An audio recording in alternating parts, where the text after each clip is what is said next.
áudio fechado. E, Álvaro, eu passo a palavra para você, em nossa eterna gratidão. Obrigado, Lucimar, e todos que estão nos acompanhando. Eu quero verdadeiramente convidar o professor Celestino para ajudar e fazer seus comentários. Sempre em 2 ser melhor, em 3 melhor ainda, e com um amigo tão conhecedor e tão sábio, tenho certeza que todos nós teremos a ganhar. Então, professor, se o senhor se sentir à vontade e quiser estar aqui conosco, vai ser uma alegria. E também vou dizer que se alguém, como a gente está numa sala aqui com 22 pessoas, se alguém quiser fazer alguma pergunta sobre o assunto que a gente está conversando no momento, pode fazer a pergunta, a gente conclui a ideia, pode fazer a pergunta correlacionada ao assunto, e ao final, se tiver alguma pergunta diferente, fora de algum trecho abordado, a gente responde, tenta responder no final. O senhor nos ajuda, professor? Com prazer, meu filho. Ajudar não, eu vou assistir e colaborar no que eu puder. Tá me ouvindo? Estamos ouvindo.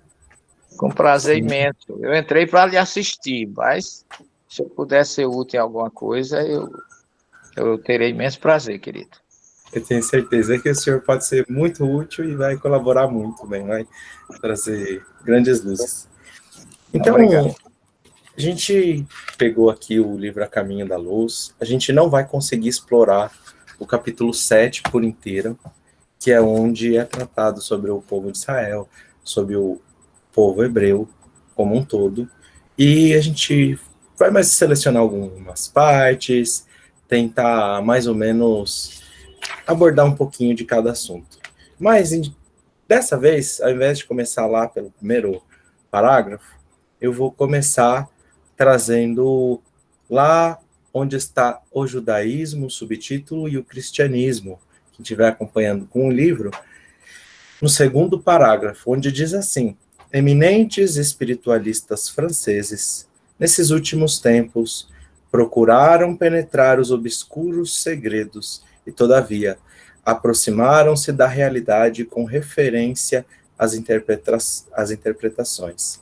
Não lhes foi possível solucionar os vastos problemas que as suas expressões oferecem. O que Emmanuel está falando para nós?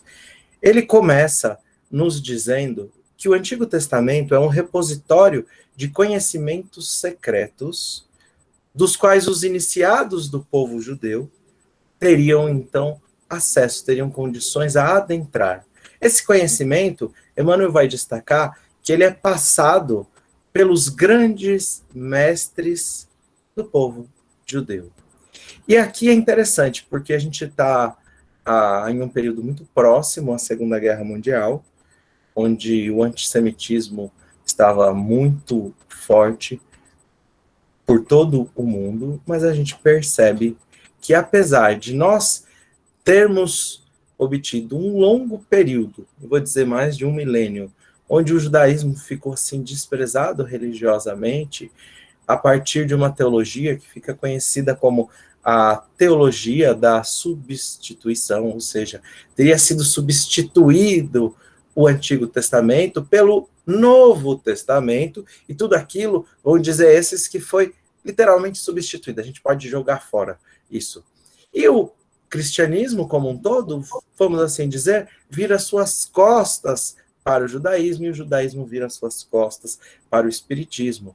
Então isso fica muito gravado dentro do nosso psiquismo humano. Quantas reencarnações não obtivemos na Idade Média, por exemplo, e até com aquele sentimento de culpa para que os judeus tivessem realizado a crucificação, fossem os culpados pela morte de Jesus. Hoje a gente entende que isso tudo é uma grande, vamos colocar assim, uma grande bobeira. Mas isso ficou muito forte dentro do psiquismo humano, nas tantas reencarnações, isso está dentro ainda do inconsciente coletivo de muitos de nós aqui no Ocidente. Mas Emmanuel vem falar assim, olha, eminentes. Eu gosto sempre de procurar no dicionário as palavras de Emmanuel. Então, não são qualquer um. São muito importantes, pessoas assim destacadas, notórias, espiritualistas notórios, franceses. Eles tentaram adentrar e não conseguiram. Ele falou, olha, eles conseguem chegar perto do verdadeiro entendimento e significado do Antigo Testamento como um todo. Mas isso que Emmanuel está colocando para nós vai despertar um movimento no pós-Segunda Guerra Mundial. Principalmente, a gente vai entender isso, não é colocando questões, não é colocando nenhum tipo de questão política, mas com a fundação do Estado de Israel, a gente vai encontrar o sionismo, que não tem a ver com religião, mas a gente vai entender que existe o nascimento de um renascimento do orgulho de eu ser judeu. Isso vai demorar muitos anos para ocorrer. Outro dia eu estava fazendo uma live com Elahá, e eu falei, Elahá, você podia falar que você era judeu? Falava, não, minha mãe, quando era criança, falava, não fala. Meu pai falava assim, olha, isso é coisa pra gente. A gente não pode ficar falando na rua. E hoje a gente tem o maior orgulho, a gente vê a juventude fazendo diversos movimentos de renascimento desse judaísmo. E as religiões como um todo, e o cristianismo, começa a compreender, nesse período que Emmanuel está colocando, que se a gente virar as costas para o conhecimento do povo judeu, a gente não vai entender nada de Antigo Testamento. A gente vai fazer um monte de leitura superficial, um monte de leitura, vamos assim dizer, até um tanto quanto boba, sobre o Antigo Testamento, e a gente vai se apegar a essa literalidade.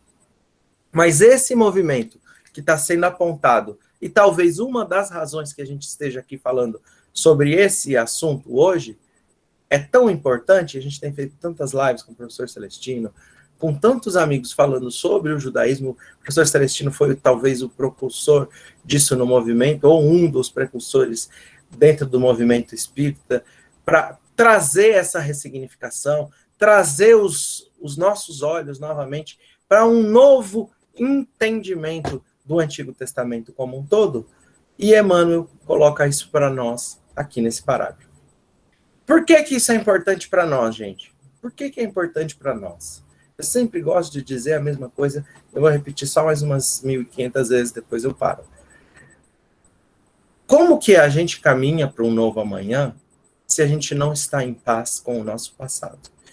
Psicologicamente falando, a gente entende que se você não consegue ressignificar, entender, perdoar, se você não consegue colocar os traumas que sim ficam colocados no nosso passado psíquico de um ponto de vista ressignificado, a gente fica preso àquilo e o nosso subconsciente faz com que disparem gatilhos dentro de nós e não raciocinados, e a gente cria assim uma certa... A gente não consegue caminhar, construir um novo amanhã.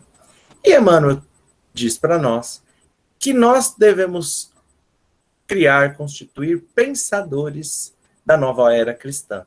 É diferente a gente ser conhecedor e a gente ser pensador. Conhecedor é fácil. Se eu perguntar aqui, por exemplo, qual é a primeira pergunta do Livro dos Espíritos, acho que um monte de gente já veio automaticamente na cabeça, ou a 621, ou a 625, vamos colocar assim algumas perguntas mais conhecidas. Imediatamente a gente sabe a resposta. Então a gente está sendo pensador ou conhecedor? Se a gente simplesmente conhece, sabe, decorou, a gente pode estar sendo apenas um conhecedor. Mas pensador significa que a gente entende a filosofia e o desenvolvimento do pensamento de Allan Kardec como questionador e dos espíritos trazendo essa grande revelação. Percebe que tem uma grande diferença? A gente não vai adentrar a essas perguntas, nenhuma dessas, porque senão a palestra fica ao redor disso e a gente quer trabalhar o livro A Caminho da Luz. Mas, para a gente ser pensador, a gente precisa de retornar ao princípio, entender o desenvolvimento da história, buscar nas raízes da primeira revelação. Hoje, com o advento da luz da doutrina dos espíritos, para quê? Para que a gente consiga trazer esses clarões imortais e essa entender a contribuição do povo de Israel, e não só a contribuição do povo de Israel. Entender que o Antigo Testamento, ele foi coordenado por um espírito toda a primeira revelação foi coordenada por um espírito muito importante, que a gente chama de Jesus. E se a gente quer entender a mensagem dele encarnado, a gente sim vai ter que passar pelos profetas, a gente sim vai ter que passar pelo Antigo Testamento. E não com aquele olhar que a gente tinha na Idade Média, que a gente falava assim, não, isso daí não, Antigo Testamento, isso aí é coisa, nossa, muito ultrapassado, o mundo foi criado em 6 dias. Não. Quem entende assim é quem lê a literalidade, e não a essência do texto. Então, a gente vai ter que olhar, ressignificando, com a luz da doutrina espírita, para a gente muitas vezes se libertar de algumas amarras psíquicas que podem estar dentro do nosso espírito, já que muitas vezes a gente se reencarnou padre, pastor ou sacerdote de tantas religiões aqui no Ocidente. E quem conta para nós isso é o Dr. Bezerra de Menezes, que a maior parte de nós espíritas somos espíritos que fracassamos em diferentes tempos com a primeira, a segunda revelação. E a gente está aqui. Agora, para quê? Para olhar para esse passado, ressignificar, trazer paz, entendimento. Para quê? Para ficar no passado? Não, para caminhar em frente, para a gente seguir em frente como humanidade. Professor, quer comentar? Álvaro, primeiramente um abraço para os nossos irmãos que estão nos ouvindo. A Lucimar, grande amiga já de muitos anos. O Ricardo Ottoni, o esposo dela, colega, dentista. Esse pessoal aí de Cachoeira e de Macacu, Nova Friburgo, essa região aí do Rio de Janeiro, que eu tenho muito carinho por esse pessoal. E hoje eu dispus um pouquinho do meu tempo, recebi a sua mensagem e queria ser ouvinte, mas já que você está pedindo para dizer alguma coisa, eu não me faço de rogado. E eu acho que você está trazendo algo aí muito importante, porque eu sofri muita objeção no início do nosso trabalho. Aliás, Ricardo foi bem testemunha disso, com pessoas dizendo que eu deveria deixar o Espiritismo fundar uma igreja. Eu era mais bíblico do que espírita. Eu acho que as pessoas, amigos, com todo respeito, não atentavam para o meu objetivo de juntar, como é o desejo de Kardec, as 3 revelações, de juntar como Emmanuel as 3 revelações, de juntar como o Espírito Mordecai diz no início, no primeiro capítulo do Evangelho segundo o Espiritismo, que Moisés iniciou a obra, Jesus continuou e o Espiritismo arrematará.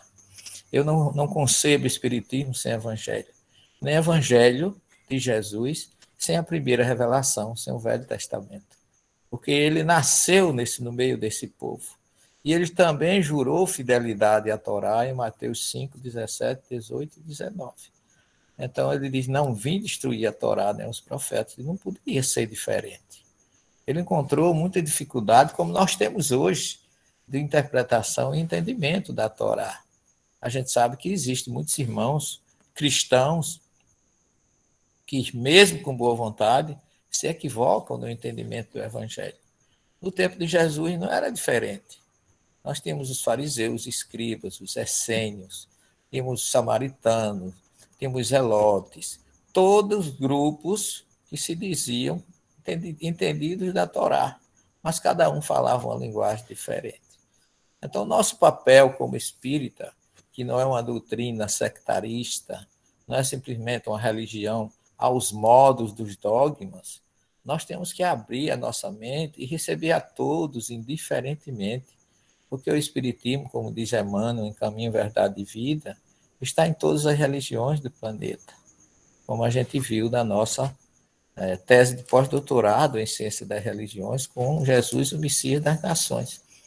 Então, eu acho que você está trazendo o Emmanuel, que foi a base da minha pesquisa da tese de pós-doutorado, como o grande suporte, o grande apóstolo desencarnado do Cristo, que pode fazer esse papel de unir as 3 revelações com respeito, com racionalidade e com base exatamente nos conhecimentos que ele tem do Cristo, do Evangelho e do próprio judaísmo, e o respeito que ele diz aí, como você já colocou, que a primeira revelação é um repositório de símbolos e de códigos que só os grandes mestres do judaísmo podem conhecer. Então, a gente tem que ter essa humildade, essa simplicidade de se colocar o ponto de receber informações das 3 revelações, porque tem gente aí já esperando uma quarta, tem gente dizendo que o livro dos Espíritos precisa ser ampliado. Então, a necessidade humana é grande e Jesus provê tudo. E a doutrina espírita é esse caminho, é essa tríade, ou esse tríplice aspecto, que completa não só os espíritas, completa qualquer ser encarnado do planeta Terra, não importa que tenha ou não tenha religião, no caminho que ele precisa para chegar a Deus. Eu devolvo a palavra a você e peço desculpa aí se falei demais, mas esse é um tema que me diz muito comigo, sempre foi o objetivo do meu trabalho há mais de 40 anos como espírita, de mostrar para os espíritas que nós não precisamos fundar centros espíritas como se fosse uma igreja, porque esse nunca foi o propósito de Allan Kardec. Por isso que a doutrina espírita não é uma religião constituída nos dogmas, nos concílios, nessas imposições. A doutrina espírita ela é religião enquanto ela religa o ser humano a Deus. E esse é o papel do espiritismo. Então, eu tenho trabalhado com isso e agora, graças a Deus, está surgindo outras pessoas, e você, eu considero assim uma pessoa que representa muito bem a questão judaica, porque você já foi ortodoxo da corrente racídica, você estudou em Yeshivá. Então, você tem não só como espírita o conhecimento da doutrina, mas tem também a prática e o conhecimento que você adquiriu lá no Mea Shearim, no Bnei Brak, onde você passou, você e seu irmão e da sua família, nesse período. Então, você vai estar sendo, assim, um reforço muito grande, eu acho, para a doutrina nesse ponto. E, particularmente, comigo, você tem sido, assim, uma luz num trabalho que eu sempre sonhei de fazer sobre Jesus e que nós estamos fazendo à luz do judaísmo. A palavra é sua. Não me peça para falar, porque senão você vai acabar não falando. Me deixa eu escutar aqui quietinho e nós estamos muito felizes de poder mais uma vez estar juntos, meu filho. Não, o senhor tem muito a trazer ao assunto, então a gente vai... E o professor não se preparou, quer dizer, ele está se preparando há muitos milênios. Então, pegamos ele de supetão aqui, mas eu sei que as contribuições vão ser riquíssimas, que o assunto é um assunto do seu conhecimento, né, há longos anos. Então, tenho certeza que vai ser maravilhoso. Alguém quer perguntar alguma coisa no tema, que se a gente for conversando sobre isso que a gente falou, se alguém quiser perguntar, fica à vontade, tá, gente?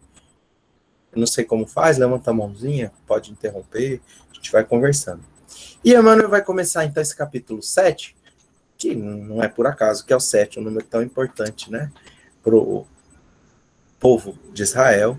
E a gente vai encontrar aqui Emmanuel falando dos espíritos degredados na Terra. Ele já está dando uma chave. Olha como ele começa falando dos espíritos degredados. Primeira coisa que a gente tem que pensar: espíritos degredados. Então, o grande exílio de Capela, a gente encontra o degredo de 4 grandes povos: os árias, os egípcios, os hindus e o povo de Israel, os hebreus. A gente vai encontrar aqui isso como um processo importante, como um ponto que a gente não pode esquecer nunca, quando estiver lendo Torá, estudando Torá, enxergando, estudando o Antigo Testamento como um todo. Por quê? Porque isso está marcado, sem sombra de dúvidas, dentro do psiquismo do povo judeu como um todo. Isso vai estar muito presente dentro das Escrituras. Emmanuel vai desenvolver mais lá na frente e vai falar algo sobre, por exemplo, a Torre de Babel, e a gente sabe que Allan Kardec, no livro A Gênese, vai trazer também uma das interpretações importantes, como o próprio exílio do paraíso, a perda do paraíso com Adão e Eva, como sendo recontada essa história do exílio de Capela, estando ali constituída, estando ali intrínseca dentro do pensamento desses grandes autores do Antigo Testamento como um todo. Então eles vão constituir a raça mais forte e homogênea, mantendo inalterados os caracteres de todas as mutações. Então vamos lá. Se eu voltar no tempo, pegar aqui uma máquina do tempo e voltar lá atrás em 1500 e eu for parar 1400, no século 15, século 14, final do século 14, e for lá para a Península Ibérica, onde tinha um grande bolsão de conhecimento de judaísmo, grandes espíritos ali missionários da humanidade encarnados, entre eles Rambam, Maimônides e Rav Ibn Ezra, que vêm auxiliar, inclusive, com conhecimentos da Torá, para que o próprio Brasil fosse descoberto. Quando a gente vai parar lá em 1500, se eu chegar para Rambam e começar a conversar com ele, em hebraico, ele vai me entender? Vai. A gente vai ter os mesmos costumes? Vai. Pode ser que tenha alguma diferenciazinha de algum costume, mas eu mesmo sou sefaradi, ele é sefaradi, isso é uma vertente do judaísmo. Então, a gente vai conseguir conversar? Vai falar a mesma língua? Vai ter a mesma fé? Vai. E se eu voltar mais no tempo? E voltar lá para o ano 1000? Também. E se eu voltar lá há 2000 anos, ao tempo de Cristo? Também. Eu vou conseguir falar o hebraico? A gente sabe que em Israel se falava o aramaico, mas eu vou conseguir falar o hebraico? Vou. Por quê? Porque para estudar nas sinagogas, se falava o quê? O hebraico. Mas nós também estudamos o aramaico. Então eu consigo viver dentro daqueles costumes, entender os costumes, entender a família, consigo. Vou mais para trás. Se eu for lá para o princípio do povo de Israel, lá adentrando a terra de Canaã, consigo viver, entender. Claro que se desenvolve, mas a base, as raízes como um todo, se mantêm inalteradas. E é engraçado que antes de 1948, da gente ter Israel, a gente não tinha um país que falasse a língua hebraica. Mas mesmo assim, a gente encontra os judeus estudando, falando alguns dialetos, como o ladino, o Yiddish, entre outros, o Haktia, entre outros, mas o hebraico sempre fundamental e importante. E esses caracteres inalterados que Emmanuel está ressaltando, que constituem a condição de ele colocar um povo forte. Forte em que sentido? A primeira revelação vem com um intuito, e Emmanuel vai falar um pouco mais à frente, aqui no livro, que todos os povos do mundo devem o monoteísmo ao povo de Israel, e que toda a base da justiça do mundo está na Sefirot Debrot, nos 10 mandamentos, lá do Monte Sinai. Isso é muito importante, porque esses valores, eles vieram realmente para influenciar os povos. E o povo de Israel, a gente vai ver já aqui no próximo parágrafo, ele vai falar, o povo de Israel consegue segurar, vamos assim dizer, essas luzes, essa influenciar o mundo de maneira que a gente não pode tirar esse mérito. Dá para entender isso, gente?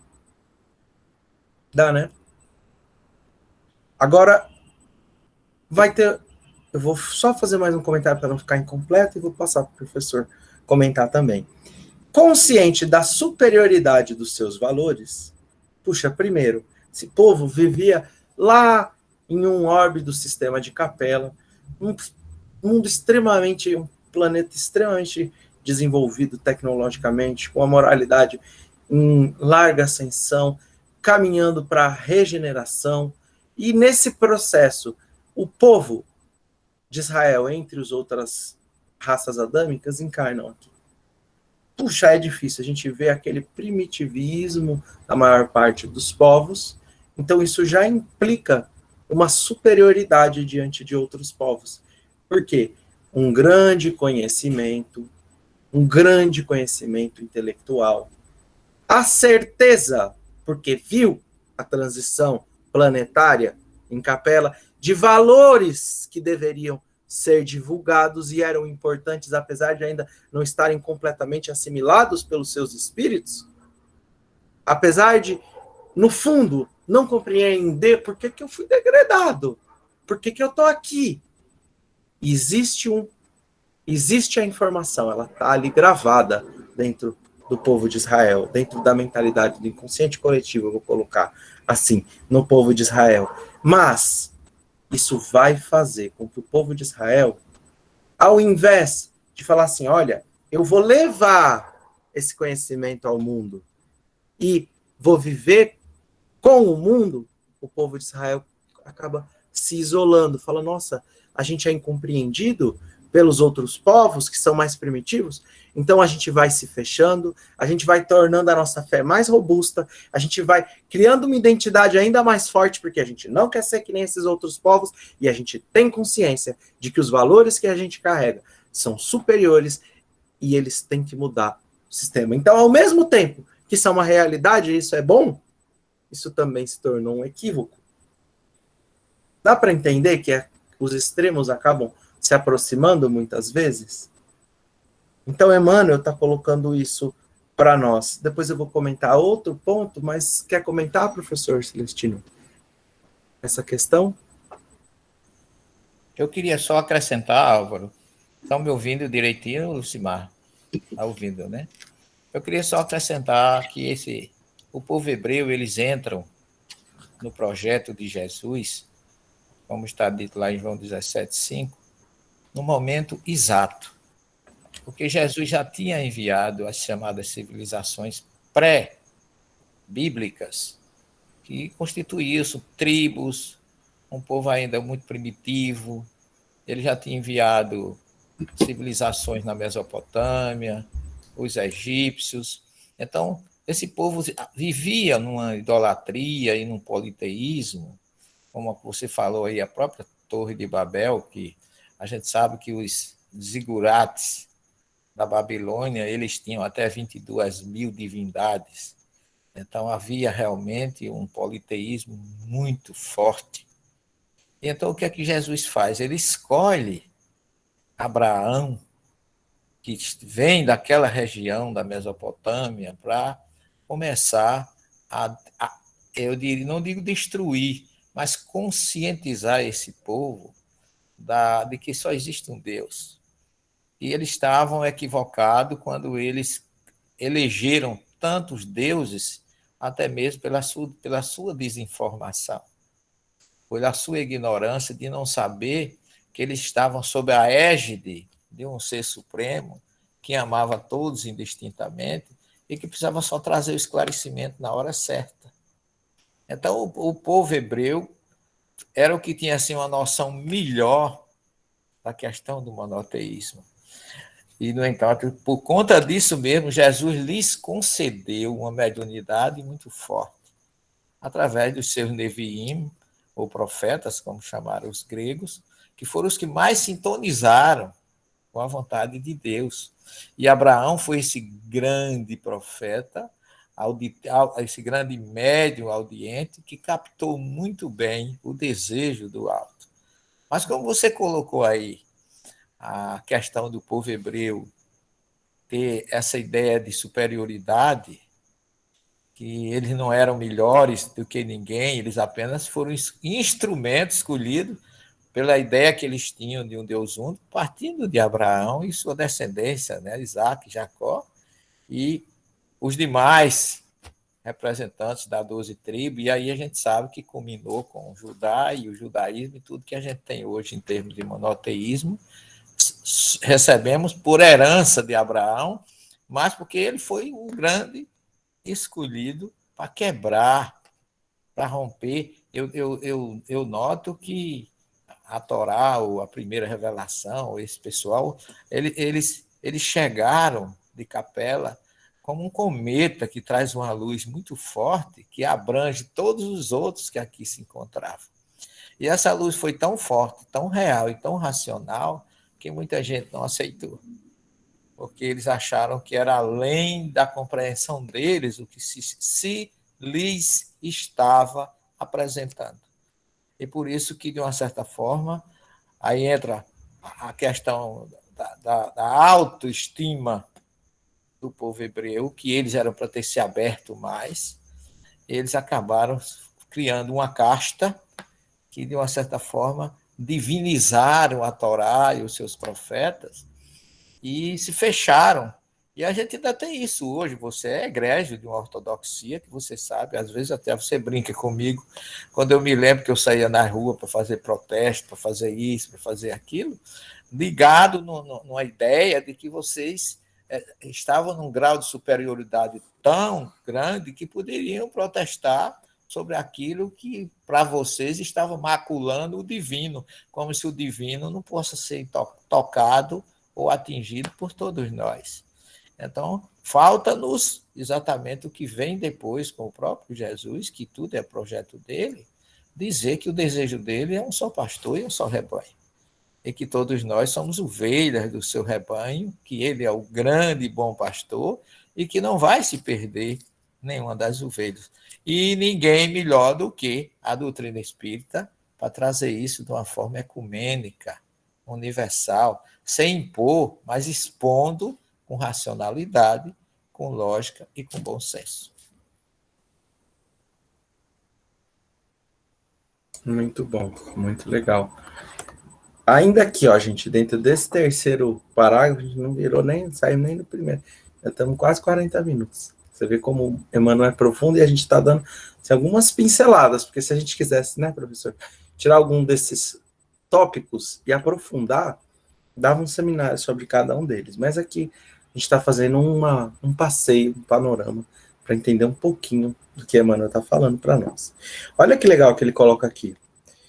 Entretanto, em honra de verdade, somos obrigados a reconhecer que Israel, o povo de Israel, num paradoxo flagrante, antecipando as conquistas dos outros povos, enviou de todos os tempos a fraternidade a par de uma fé soberana e morredora. Lá, na página 63, no subitem que ele chama de porvir, ele vai escrever o seguinte, Emmanuel. É no primeiro, segundo, terceiro parágrafo.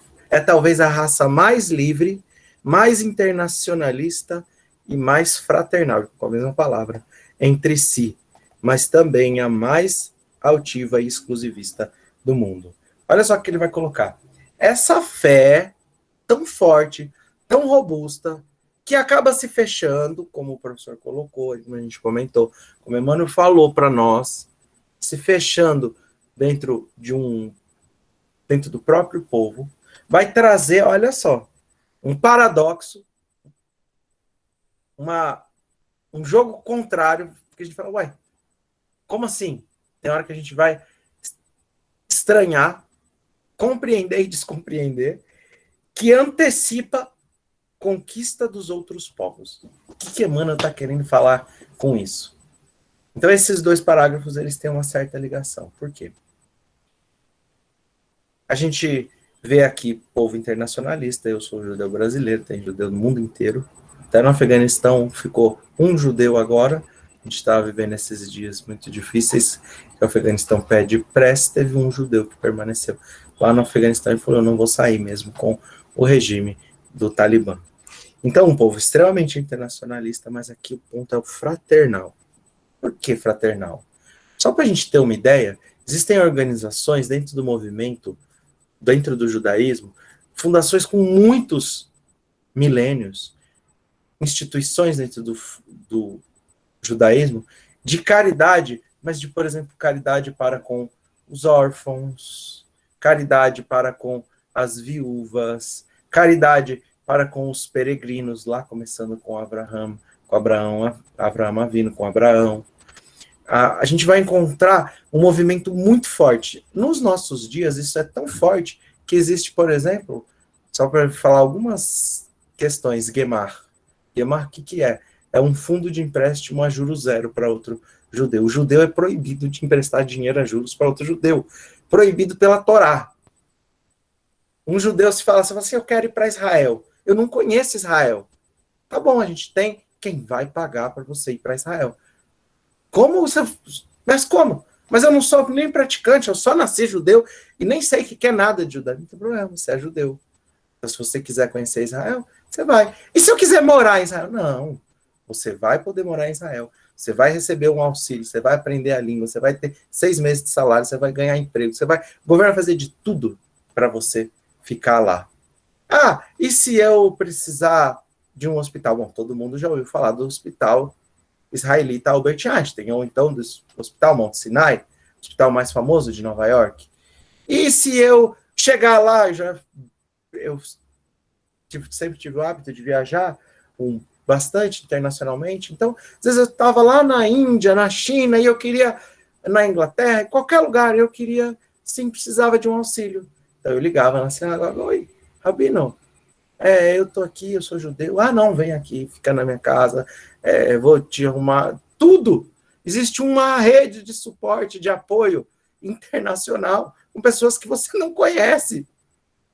A gente já está assim, vamos falar, se a gente falar os povos não judeus, os não judeus já estão assim? Ainda não estamos, né? A gente sabe que a caridade está despertando. Então, olha só, somos obrigados a reconhecer um paradoxo flagrante. Por que um paradoxo? Porque ensinou em todos os tempos significa que até hoje está ensinando, porque a gente tem muito a aprender com isso que eu estou falando, e foram só alguns exemplos. A gente tem a aprender da fraternidade em todos os momentos dessa fé imorredora também. E lá na frente ele vai falar: olha, apesar de ser essa raça livre, internacionalista, e mais, não é menos, não é igual, mais, Emmanuel está colocando, mais fraternal entre si, mas também mais altivo e exclusivista. Por quê? Emmanuel está colocando isso. Porque esse nível de caridade material, apesar de ser muito alto até nos dias de hoje, depois de 2000 anos a gente vivendo o cristianismo, a gente ainda está trabalhando para se tornar assim. A gente vê, por exemplo, uma fraternidade sem fronteiras, que a gente estava falando antes de começar, indo para esses ideais, onde a gente vai lá para a África, vai lá para onde quer que seja. Aonde houver necessidade, a gente vai reconhecer o próximo como irmão e a gente vai trazer o que a gente tem de melhor. A gente vê esses movimentos caminhando, mas ainda a gente tem muito a aprender. E o povo judeu, apesar de ser assim, Emmanuel está falando, isso é extremamente exclusivista. Por quê? Ah, eu sou judeu, eu estou aqui em São Paulo, quero fazer uma faculdade, eu não tenho dinheiro para pagar os meus estudos, tudo bem. A comunidade judaica vai te ajudar, vai pagar os seus estudos. Não, a gente consegue, se você fizer entrar no programa, que você estuda 1 hora de Torá por semana. Mas você tem que ser judeu. Aqui o exclusivismo. Dá para entender o que está sendo dito? A gente tem muito a aprender, não estou criticando, eu estou muito pelo contrário. Então, a gente precisa de aprender disso. Porque não é só necessidade básica que a gente está falando. A gente está falando de muitas questões que pode parecer até, às vezes, supérfluo, né? Dependendo do ponto de vista. Quer comentar, professor? Isso é uma realidade forte que você está colocando e que Emmanuel levanta. Eu lhe parabenizo pela sensibilidade de penetrar nesse campo, porque eu não sou judeu, eu tenho ascendência judaica, e vim descobrir muito depois. Eu posso até dizer assim, eu descobri que sou judeu por causa do espiritismo. É interessante isso, né? O espiritismo que me devolveu uma genealogia judaica, mas eu toda a vida fui muito curioso e eu gosto de ir a fundo nas coisas, e eu fui frequentador por 5 anos de uma sinagoga em Recife, com um rabino que você até conhece, o Ben Zakri, que é sefaradita, e eles nunca me questionaram a minha participação ali. Pelo contrário, fui acolhido, me colocaram até mesmo para participar do Minyan, e eu nunca disse que era judeu. Eu simplesmente ia com meu filho no Shabat, todos os sábados. Eu ia na sexta-feira, dormia no hotel, no sábado de manhã eu estava lá no Beit Chabad, lá em Boa Viagem, em Pernambuco. E eles me acolheram. Quando terminava tem o Kiddush, você sabe, nunca questionaram, participei de festas judaicas, nunca pedi nada, mas eu sempre, naquilo que era possível, até em Nova York, que a minha mulher saudou um judeu, na mesma hora eu fui convidado para participar da Tefilá, lá em Nova York, com direito a ficar, só porque minha mulher saudou o Shabbat Shalom para eu acho que ele não era rabino, ele não era ortodoxo, ele usava kippá, mas ele estava a caminho da sinagoga e me convidou. Então, entre eles, há essa acolhida. Entre eles, no sentido de fazer, não sei se eles tinham algum interesse que eu fizesse uma techuvá ou algo, mas eu nunca me pronunciei. Mas enquanto eu frequentei, eu fui muito bem respeitado. E em São Paulo, onde eu procurei um aprofundamento maior do judaísmo, na minha época de doutorado e o tempo que eu vivi por lá, eu descobri muitas sociedades judaicas beneficentes para não-judeus também, não era só para judeus. Por isso que quando Jesus diz lá no Evangelho de Mateus, lá no capítulo 7, versículo 7, se eu não me engano, quando for praticar a sua justiça, que nós chamamos de caridade, faça com a mão direita que a esquerda não veja. Então, Jesus não está usando um princípio cristão, que nem existia cristianismo quando ele disse isso, mas ele está usando um princípio judaico, porque o judaísmo, a caridade deles, material especificamente, não é essa questão fechada, como Emmanuel levanta aí, mas fora mesmo do judaísmo, eles auxiliam e fazem questão de auxiliar sem que ninguém saiba de onde vem o auxílio. As campanhas que eles fazem são completamente diferentes. Desculpe agora eu fazer uma colocação, nós estamos em família, que a gente faz sopa para distribuir, não pergunta se a pessoa gosta de sopa, já leva o prato de sopa pronto. A gente faz munguzá com açúcar e leite e leva para distribuir em comunidade carente, se perguntar se tem diabético lá, que não pode tomar aquilo que a gente está oferecendo. E o judeu não, eles têm esse cuidado.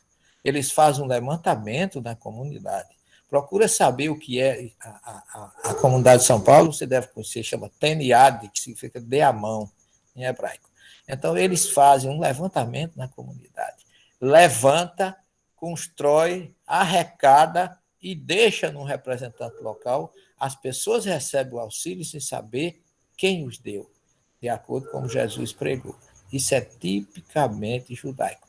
Até a esmola que eles dão ao pedinte, que é outro conceito, diferentemente do nosso ocidental, ele nem o que está recebendo sabe o que é, nem quem está dando fecha a mão, de mão fechada para mão fechada. E o que dá, agradece. Nós aqui ficamos esperando que o outro agradeça, chamar a gente de bonzinho, mas eles não, ao contrário. Quem dá, quem pratica a tzedakah, a caridade, diz toda a rabá, muito obrigado. E eu estranhei aquilo e perguntei, por que você diz isso? Não, porque nós sabemos que Deus dá indiferentemente para todos.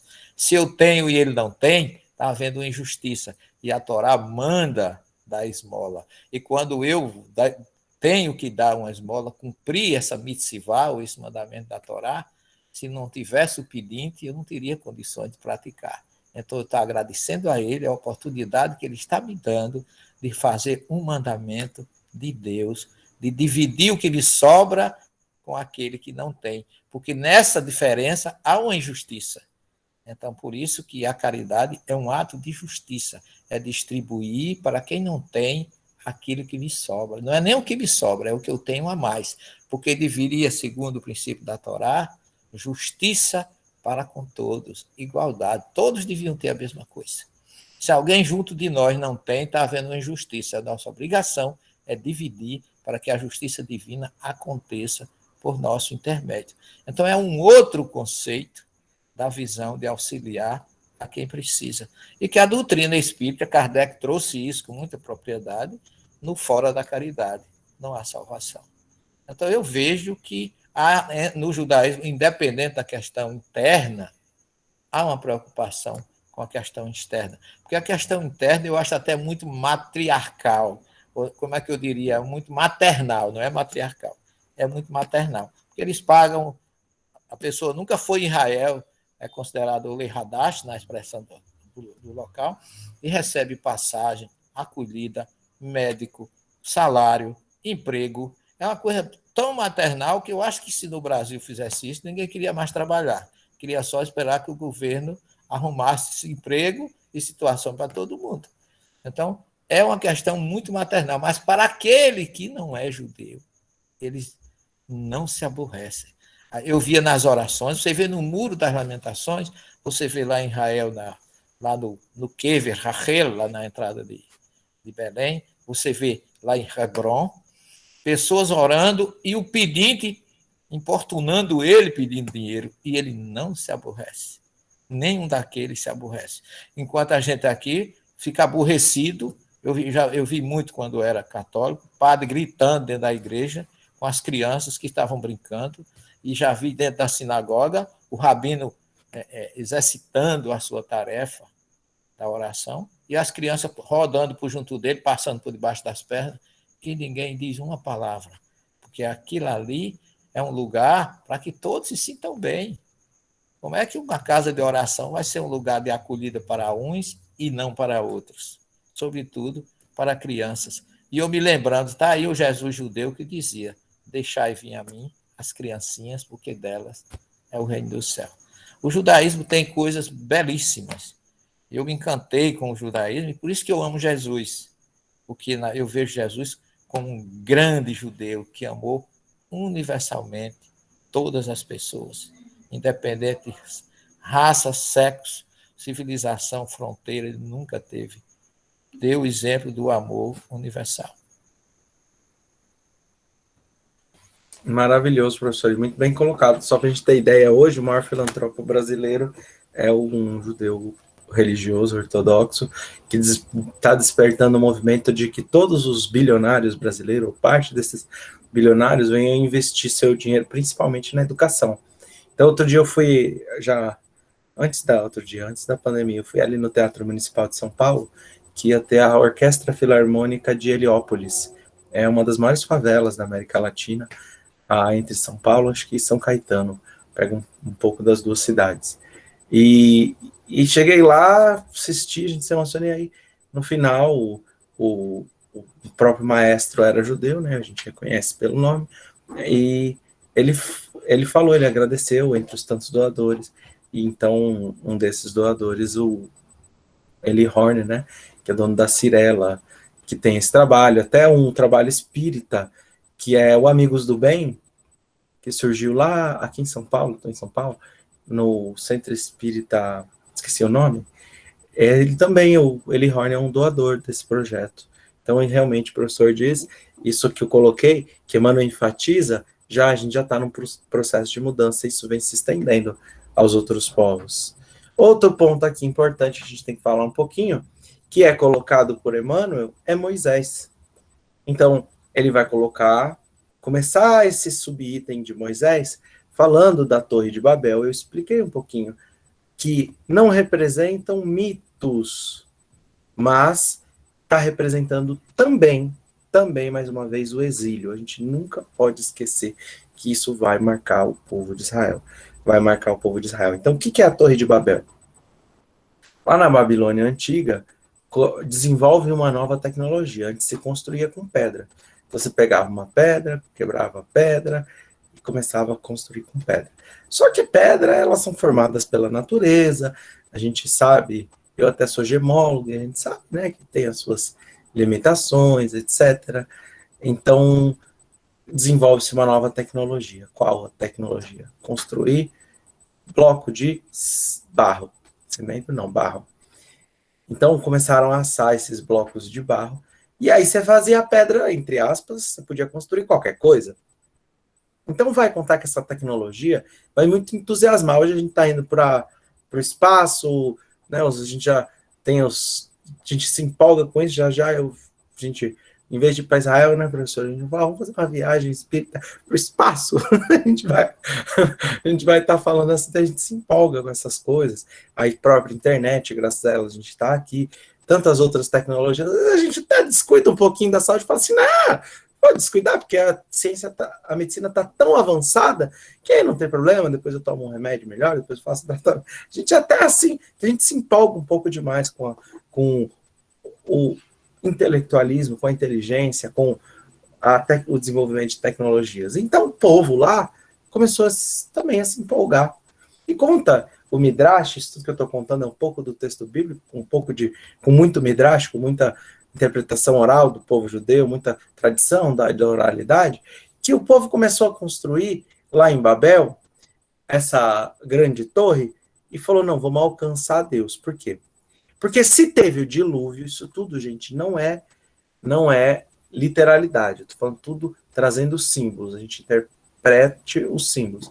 Se teve o dilúvio e Deus ficou bravo, mandou o dilúvio, ou então vamos colocar de outro jeito. Bom, se a gente estava lá em Capela e a gente, com a lei de causa e efeito, veio parar aqui, vamos criar um mecanismo intelectual para superar as leis divinas. Vamos construir uma torre grandona, olha como é tudo simbolismo, uma torre bem grandona e vamos, se Deus mandar o dilúvio, a gente sobe lá no ponta dela e a gente não vai morrer. Então a gente pode fazer tudo errado e não vai, vamos dizer, fugir, vai estar fugindo das leis divinas. É claro que isso não funciona.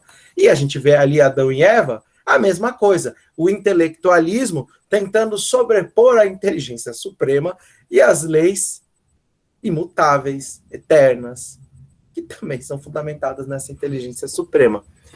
Então, o que a gente está entendendo? Que isso tudo vai marcar o povo de Israel. Dentro da Torre de Babel, fala-se o conto Midrash que quando caiu uma pessoa lá de cima da construção, as pessoas não lamentavam pela pessoa. Mas imagina que quando, por exemplo, vamos dizer que lançou um foguete. Hoje nós temos a sensibilidade de lamentar se morrer algum astronauta. Mas seria como se nós estivéssemos chorando pelo foguete e não pelos astronautas. Chorando pela tecnologia perdida, pelo tempo de pesquisa perdido e não por aqueles humanos. Então esses pontos vão fazer com que ali dentro da Torre de Babel a gente encontre uma série de simbolismos que eu estou falando assim, bem por alto, explicando bem por alto simbolismo e tradição oral do povo judeu, para a gente entender por que está sendo colocado sobre Moisés. Aqui, isso dentro do ponto de Moisés. E vai dizer para nós um grande cabalista, um rabino, que eu não estou colocando isso como uma verdade espírita, mas como uma curiosidade do judaísmo, que o judaísmo é reencarnacionista, nós sabemos. Mas a gente vai entender que esse rabino vai contar para nós, Rav Yitzhak Luria, que esses espíritos que estavam na Torre de Babel, depois vão reencarnar onde? No Egito Antigo. Qual era o trabalho do povo judeu lá no Egito Antigo, como escravos? Assentar bloco. Até hoje, no Seder de Pêssar, na comemoração da Páscoa judaica, um dos elementos que a gente tem na nossa mesa é o quê? Um haroset, que é uma comida assim, marrom, que as crianças perguntam sobre isso, a gente fala, olha, isso daqui é para a gente se lembrar que no Egito Antigo a gente estava colocando, a gente era escravo e fazia argamassa, blocos de argamassa. Então, aquilo que foi lá atrás um equívoco, aqui a gente está encontrando no Egito uma expiação correlacionada, segundo o que nos diz esse rabino, e não uma verdade espírita, uma curiosidade para nós. E Moisés, quando nasce como um grande missionário dentro do povo de Israel, vai ser contado assim, olha, sem procurarmos os seus antepassados anteriores a Moisés, vamos encontrar o grande legislador hebreu saturando-se de todos os conhecimentos iniciáticos no Egito Antigo, onde o seu espírito recebeu primorosa educação à sombra dos prestígios de Termutes, cuja caridade fraterna o recolhera. Então vamos lá entender. Como que é a história de Moisés? Bom, o faraó tinha decretado que todas as crianças, todos os meninos judeus deveriam ser jogados no Nilo. Então nasce essa criança, que conta para nós o Midrash. Quando ela nasce, uma luz muito forte se materializa no quarto e aquela mãe resolve cuidar, ficar um pouco mais com Moisés, em vez de jogar ele logo no rio Nilo. E quando ela vai jogar, ela coloca ele dentro de uma cestinha de betume com... Qual é o nome do material? Vime. Vime. Vime betumada. Isso. Coloca naquela cestinha e ele vai descendo. Conta para nós a história que a filha do faraó, quem eram os maiores? A gente não vai estudar o capítulo 4 hoje, mas Emmanuel fala para nós aqui no capítulo 4, a gente está no 7, do A Caminho da Luz, que os faraós eram grandes iniciados do Egito Antigo. Então, a filha do faraó, filha de um grande iniciado, está ali tomando banho, fora do palácio, no rio Nilo, e ela vê uma cestinha. E ela pensa, essa deve ser um dos filhos dos hebreus. E é uma das histórias, assim, que para mim, particularmente, é uma das histórias mais lindas do Antigo Testamento. Ela estava para fora do palácio pela mesma razão que Lázaro, por exemplo, estava para fora da casa do rico. Pela mesma razão que a gente encontra o cego Bartimeu, filho da Tamé, filho da Tumá, filho da impureza, fora dos portões de Jericó. Ela era impura, ela tinha, vai dizer o Midrash, ela tinha lepra, hanseníase. E ela, então, tinha que ficar fora do palácio. E ela vê essa criança, sabendo que é uma criança dos hebreus. Ela começa a esticar o seu braço e vai falar o Midrash pra gente que o seu braço estica, vai lá longe. Estica por 50 metros. É claro que é tudo metafórico, gente. Simbólico. Significa que quando a gente se esforça por algo no bem, Deus usa suas leis para conspirar o mundo a favor da nossa vontade de cumprir os propósitos divinos. Então, estica aquela mão e traz a cestinha. Quando ela abre e adota Moisés, água, Zés, filho da água, porque ele saiu da água do rio Nilo, ela adota ele como um filho, ela está amando no nível mais alto que a gente conhece aqui, entre nós, não estamos colocando o amor do Cristo por nós, nível mais elevado que a gente vê no dia a dia é o quê?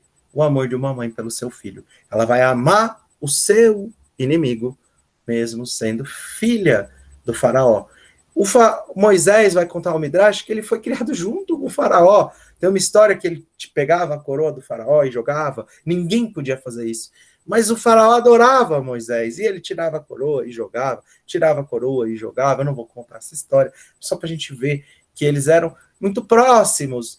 E ele é criado dentro deste ambiente. Só para a gente saber o que acontece com a Bátia, que em hebraico, que é o nome da filha do faraó, que antes o nome dela era Tarmus, em egípcio, mas ela tem o seu nome colocado como Bátia, filha de Deus, porque em função desse amor que ela exerce por Moisés no Antigo Testamento, ela é curada de sua lepra quando ela realiza o amor aos inimigos.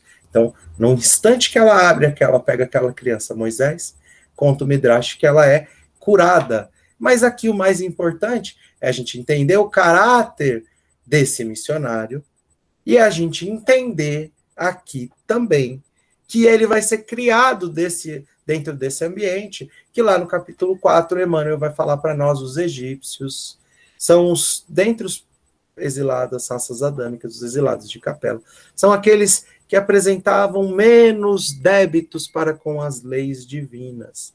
E grandes conhecedores, eu falo quando a gente lê sobre o conhecimento dos egípcios, sobre a mediunidade, sobre principalmente o magnetismo, chega a dar uma invejinha deles, porque Emmanuel vai falar para nós que a gente ainda está até um pouco distante de entender, por exemplo, o magnetismo, conhecimento que se tinha sobre o magnetismo.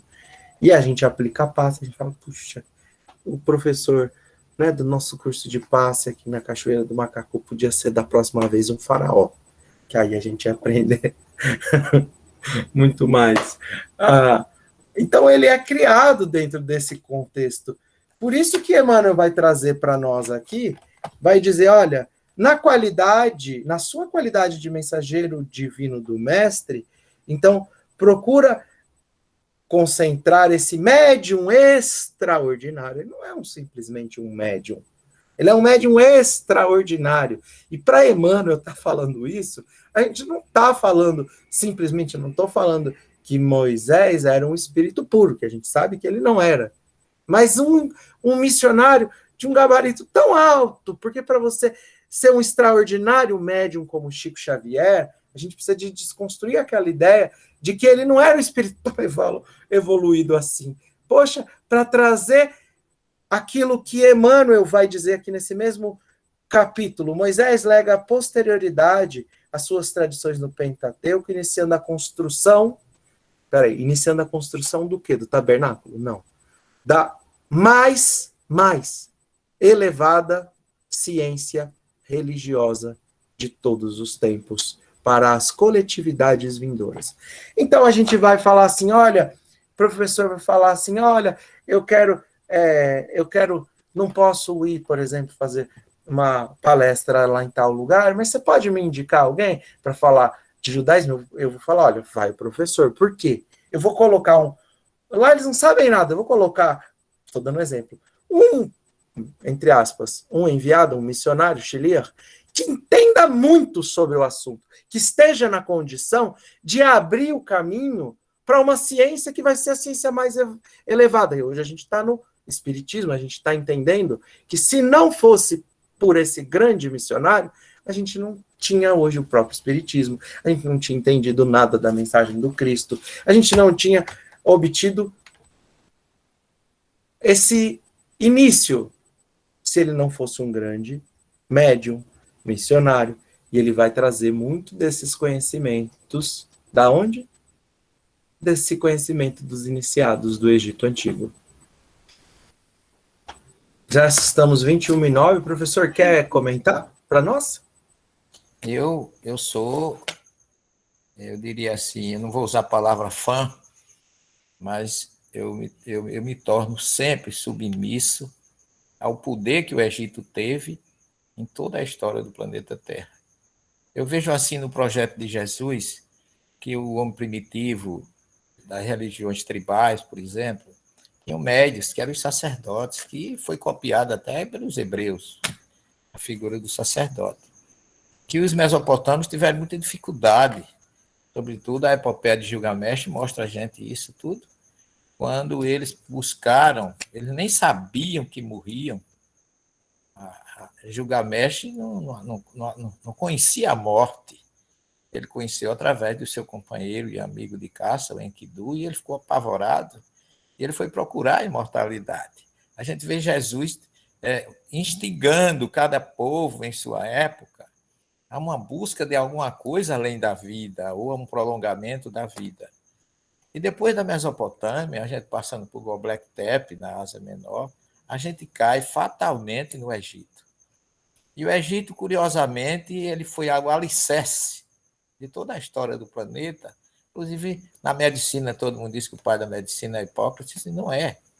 Foi Metrópio, um egípcio, quem foi o precursor de tudo isso. Mas no Egito você tem, assim, uma relação muito forte com a primeira revelação. Observe que Abraão esteve no Egito. José foi para o Egito. Foi até um substituto do faraó no Egito. Moisés já nasce colocado por Jesus dentro do Egito para receber todo o seu conhecimento e a sua cultura, além do grande médium que ele era. E eu vejo assim a ida de Jesus, que também foi ao Egito, fugindo de Herodes, como se fosse um coroamento daquele país que ele utilizou para mandar Abraão, mandar José, mandar Moisés, adquirir toda uma cultura que o próprio Daniel traz para a gente, porque a reencarnação, ou ressurreição, como se chama, foi a doação do profeta Daniel, que traz no capítulo 12 do seu livro. Então, as raízes judaico-cristãs e espíritas do planeta se encontram no Egito. E isso não é por acaso. Foi Jesus quem fez essa situação para que a religião, ou seja, a espiritualidade, não vou chamar de religião aqui, mas da espiritualidade que todos nós temos, de um retorno para Deus, ter sua base maior no Egito. Porque o Egito também foi o precursor do monoteísmo, ele já defendeu a monolatria e acabou culminando com o monoteísmo que foi trazido por Abraão, já numa sucessão natural. Então, Emmanuel coloca aí a figura de Moisés com o destaque que ele realmente merece. E eu sempre tiro meu chapéu para Emmanuel nas colocações dele, que são além de ser reais, históricas, espirituais, são profundas. Você pega uma palavra de Emmanuel num texto qualquer e dá para fazer um seminário. Não é nem a história que ele está contando, é uma palavra, é um termo que ele usa. Então, essa colocação de médio, profundo, quer dizer, ele vai além do que Moisés foi, porque ele foi legislador, ele foi jurista, ele foi sintonizador, ele foi médio, ele falava pela a pela, como diz o texto, com Deus, ele contemplava a glória de Deus, e tudo isso por causa das raízes egípcias, porque a Babilônia nos legou, simbolicamente, como você diz, a Torre de Babel, que a palavra Babel em hebraico é confusão, mistura, né? Foi na verdade, foi para que as civilizações se amalgamassem de tal forma que não tivesse um maior nem um menor.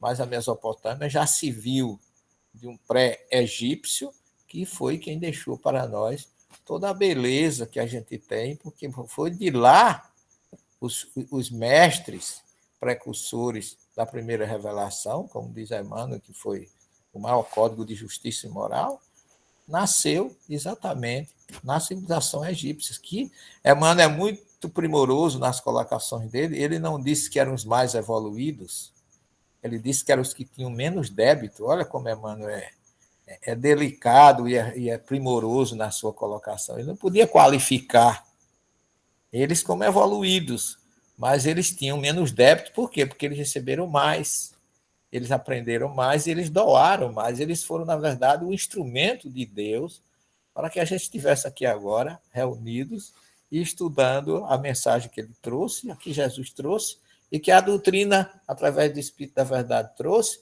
para que a gente retorne na história e no tempo e vá se conectar com tudo isso, porque você não pode assistir o epílogo de um cinema sem assistir a primeira e segunda sessão, para ter noção de como a história começou. Então, o epílogo de tudo isso é a doutrina espírita, mas ela precisa ir às raízes cristãs e judaicas do planeta e de todas as civilizações. Eu até aconselho quem puder, quem gostar de religião, e ler Mircea Eliade com a sua história das crenças e ideias religiosas, porque ele é perfeito nisso. São 3 volumes, mas você não perde nada em buscar o que ele coloca ali, porque ele é primoroso na sua condição de historiador, teólogo, estudioso das religiões. Mas eu tiro, numa expressão nordestina, eu tiro meu chapéu para o povo egípcio, de onde veio Moisés. Muito legal. Agora, para a gente, como é 21h15, para a gente colocar só mais um ponto, e depois a gente encerra, e se a gente tiver algumas perguntas, a gente faz. Ninguém quis perguntar até agora, se quiser pode ficar à vontade, viu, gente? Vamos colocar aqui nesse... acho que a gente não pode encerrar hoje sem falar disso. Nesse subitem, a gente já só falou de 2, nesse subitem, a gente pegou um pedacinho onde a gente falou dos eminentes espiritualistas franceses, onde o professor citou que o Antigo Testamento é um repositório de conhecimento dos iniciados do povo judeu, e que somente os grandes mestres da raça poderiam interpretá-lo fielmente nas épocas mais remotas. Significa o seguinte: olha, você quer interpretar o Antigo Testamento sem doutrina espírita, antes da gente ter doutrina espírita, é fácil. Vou falar aqui como você faz. Torne-se um mestre de Torá. Se você estudar em uns 80 anos, talvez umas 8 reencarnações, uns 80 anos, você vira um mestre de Torá. E aí você vai pegar o Antigo Testamento e vai falar: eu estou tirando de letra.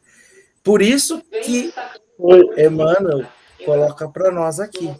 O livro dos profetas israelitas estão saturados de palavras enigmáticas. Bom, enigma é uma coisa que a gente demora a achar solução. Simbólicas, a gente no Ocidente não está acostumado com símbolo. Tanto que, às vezes, eu tenho que falar, eu estou contando a história da Torre de Babel, e eu coloco alguns assuntos, por exemplo, que estão com literalidade, e falo, gente, é simbolismo. Porque senão, muitas vezes, as pessoas já entendem com literalidade. Então, a gente tem dificuldade com símbolo, constituindo um monumento parcialmente decifrado na ciência secreta dos hebreus, e com uma afeição esfingética. Bom, esfingética a gente também sabe que é difícil, mas é, no conjunto, um poema de eternas claridades. Então, peraí. Se eu abro o Antigo Testamento, eu leio e não entendo nada, tá tudo bem. Não se assuste. É bom que seja assim. Se não, se você tiver com muita facilidade, talvez você tenha sido um grande mestre, um desses mestres do povo judeu. Mas são cânticos de eterna claridade. Se eu abro uma página, leio lá um contexto, e eu não entendo, eu acho guerra, sangue, etc. O problema está onde? Está no texto? Não. Está onde? Está em você que não sabe caminhar nesse texto. Nesses monumentos. Aí eu costumo dizer, se a gente olha por exemplo, os gregos, a gente encontra monumentos maravilhosos. O professor Celestino já foi várias vezes para a Grécia, já levou talvez alguns de nós aqui. A gente sabe que são monumentos que a gente admira até hoje. A gente fica com o queixo caído. Os romanos, os egípcios, só no século XV foi existir um monumento mais alto que, por exemplo, a maior das pirâmides, que foi a Catedral de Lincoln, na Inglaterra. E se a gente vê os hindus, essas raças adâmicas, eu estou contemplando elas, a gente tem cidades tão grandiosas quanto cidades egípcias, ali no Vale do Indo, perto do Paquistão. Então, o que a gente está entendendo? Todos os povos construíram grandes monumentos, todas as raças adâmicas construíram grandes monumentos, e o povo judeu? Não. Um templinho que teve que ser reformado por Herodes, pequenininho, era lindo, mas foi reformado, nem foi lá por um judeu. Então, o que a gente está encontrando? Que os grandes monumentos estão aonde? No texto. E se a gente está diante de grande monumento que se torna labirinto, é difícil a gente entender. E se a gente mal interpreta isso, está tudo bem. Mas a gente tem que entender que o problema está em nós, e não nos poemas de eternas claridades. Mas eu abri uma página lá da Torá e estava, nossa, só morte. Eu gosto de falar Davi e Golias, um cortou a cabeça do outro, aquela guerra. Bom, seus cânticos de amor e de esperança atravessam a era com o mesmo sabor de indestrutível crença e beleza. Bom, você está lendo a literalidade, você não está conseguindo entender o espírito por detrás da letra. E tá tudo bem. Tá tudo bem. Tá tudo bem, porque a gente não é grande iniciado do povo de Israel. E por isso que, a par do evangelho, a par, lado a lado, está o quê? O Velho Testamento, tocado de clarões imortais para a visão espiritual de todos. Não é, não, será que eu estou incluso em todos? Tô. E você também. E aquela pessoa lá, tá, também. Todos os corações. Então, olha o que a Emmanuel está falando. É por isso que, a par, lado a lado com o Evangelho, está o Velho Testamento, tocado de clarões imortais, eternos, para a visão espiritual de todos os corações. Elas representam duas etapas diferentes do progresso humano.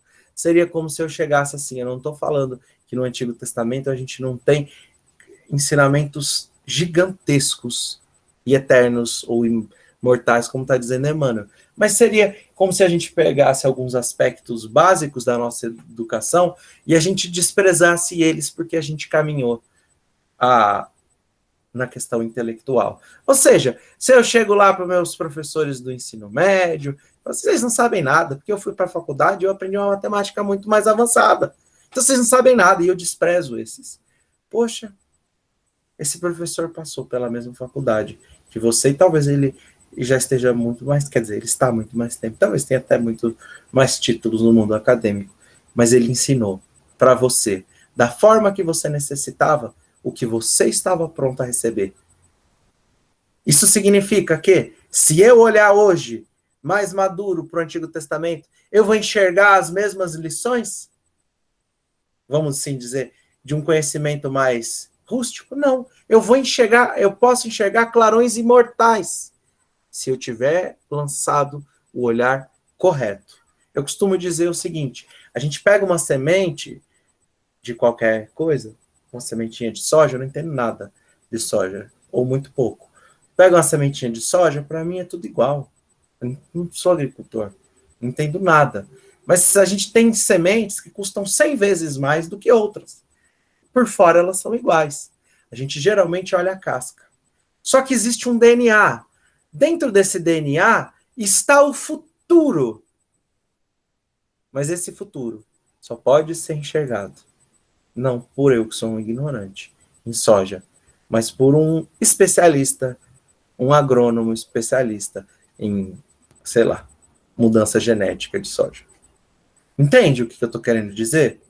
Os clarões são imortais, foram colocados em etapas diferentes, mas não significa que isso seja menos valorizado. Significa que o mundo, naquele momento, estava pronto a receber daquela forma. Então, com uma série de rituais, inclusive, uma série de rituais que são importantes naquele momento.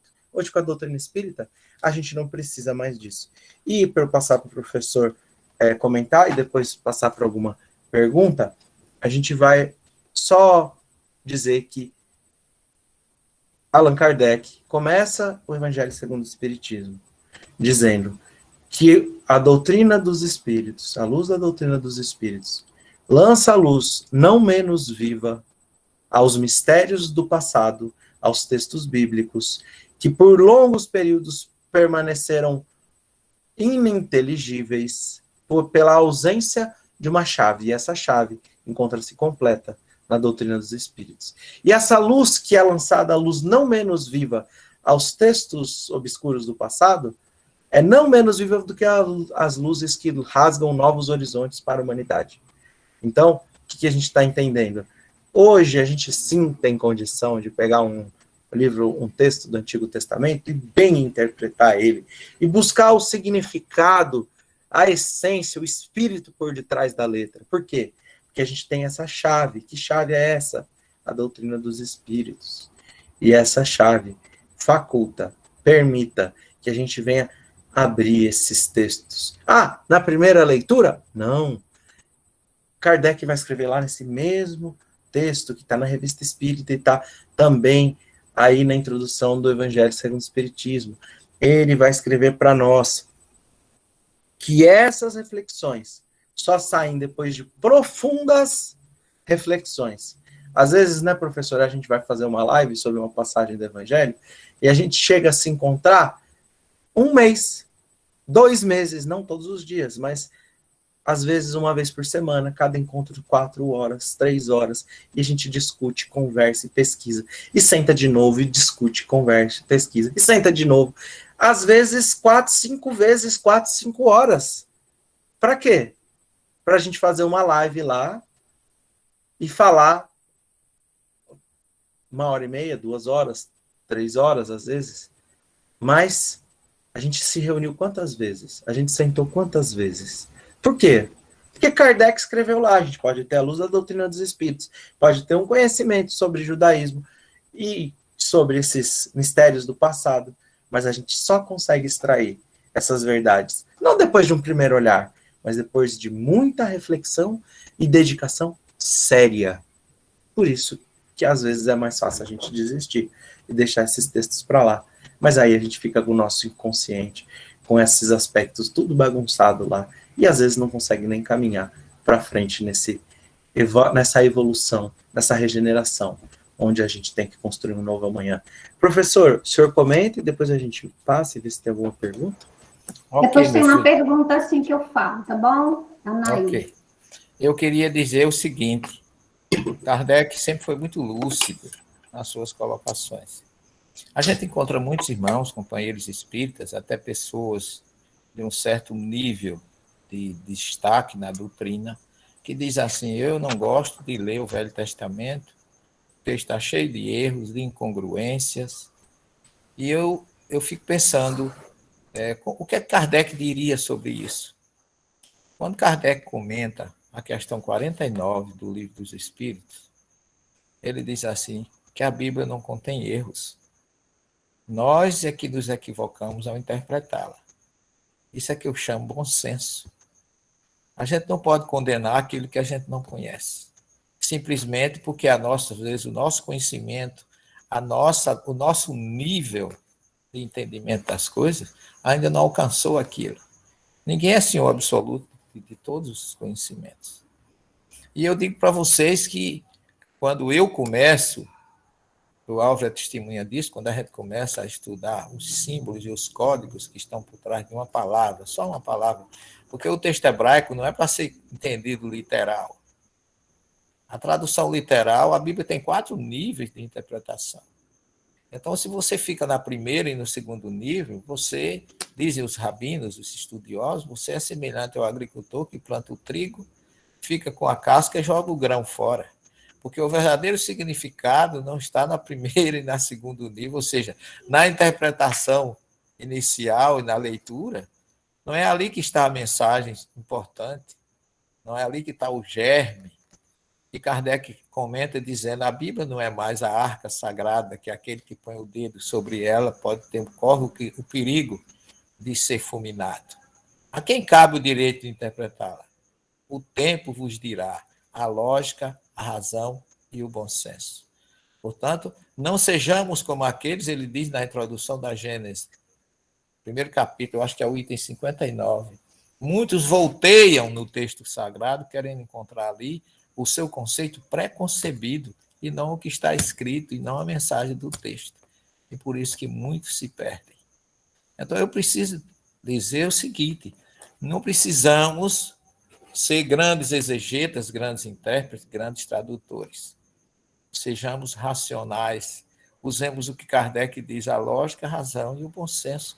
E nós temos uma obra fantástica na doutrina, para aquele que não conhece o texto original, para aquele que não sabe traduzir, estude a Gênese de Allan Kardec, que ali você vai ter suporte, primeiro, para não condenar o que você não conhece, e segundo, para ficar tranquilo com aquilo que você já conhece e vá buscar um pouco mais daquilo que você não conhece, com paciência, com parcimônia, mas, por favor, em nome da doutrina espírita, não condene o que você não conhece.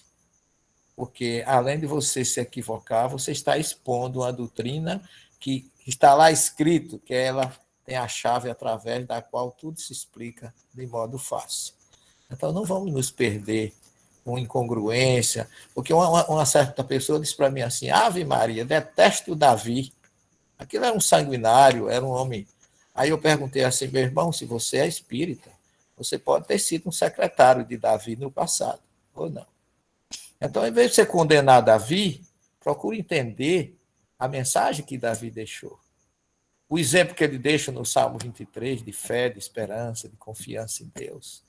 Veja que aquele homem ele tem uma obra magnífica, escrita com 151 capítulos, que são os Terrilim, ou louvores, ou cânticos a Deus. Uns poemas belíssimos de todas as sortes. Esse homem era um inspirado de Deus. O que ele fez não é problema meu nem seu. Ele vai dar conta do que ele fez, fora daquilo, da nossa pureza e da nossa, vamos dizer assim, espontaneidade de condenar os outros, quando Jesus ensinou o perdão, o amor e a fraternidade. Então, eu vejo que a gente precisa ainda estudar muito. Eu espero que daqui a mais umas 50 reencarnações eu tenha um pouco mais de acesso à primeira revelação, porque ela é a verdadeira, é a original e é a indispensável que todos nós tenhamos que conhecer. Senão a gente não vai conhecer Jesus e muito menos entender a doutrina espírita. Muito bom, meu Deus. Maravilha. Realmente 2 horas ainda seria pouco. Eu vou fazer a pergunta da Nair, que ela coloca assim: as quedas do templo hebreu têm alguma correlação com a não aceitação de Jesus como Messias? Então, a Naira é uma amiga lá de Curitiba, ela é até judia também, né? Tô vendo ela aparecer aqui na minha tela agora, você falou. O nome dela apareceu aqui, que eu não vejo todo mundo. Então, a gente encontra dentro do Talmud como sendo colocado o principal motivo da destruição do templo. A gente sabe, né, que pela lei de destruição necessária que se destrua para que possa renovar-se, os verdadeiros adoradores adorarão a Deus em verdade e em espírito. Hoje o que a gente vem tentando se desvincular com, por exemplo, os centros espíritas, porque muitos de nós ainda temos esse conceito do templo até mesmo dentro de um centro espírita que deveria estar livre dessa questão. Está tanto tempo dentro da gente, então a gente percebe que existe uma razão espiritual, existe uma explicação dentro das leis divinas, mas eu vou trazer um ponto do Talmud também e outro ponto que está aqui no Caminho da Luz. O ponto do Talmud é: qual a razão de ter sido destruído o Templo de Jerusalém, segundo o próprio judaísmo? Sinat Hinam. Então, ódio gratuito. Ódio gratuito entre os povos, ódio gratuito entre o povo judeu com o próprio povo judeu. Então, a gente vê lá o ódio aos publicanos, a briga dos fariseus, dos saduceus, judeus e samaritanos, a meia área, fariseus. Então, a gente percebe zelotes, os essênios fugindo. O que está todo mundo aí repleto? De ódio. Ódio um pelo outro. Então, e esse ódio vamos dizer, existe uma razão para a gente encontrar ele?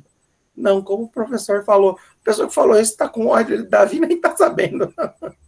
E Jesus é chamado lá no Evangelho de filho de Davi. Não, eu não gosto de Davi, não gosto do pai, eu gosto do filho só. Várias vezes. Então, a gente entende que esse ódio gratuito foi realmente uma das razões, ele está intrínseco. Mas vai dizer aqui para a gente, Emmanuel, na página 63, no subitem no porvir,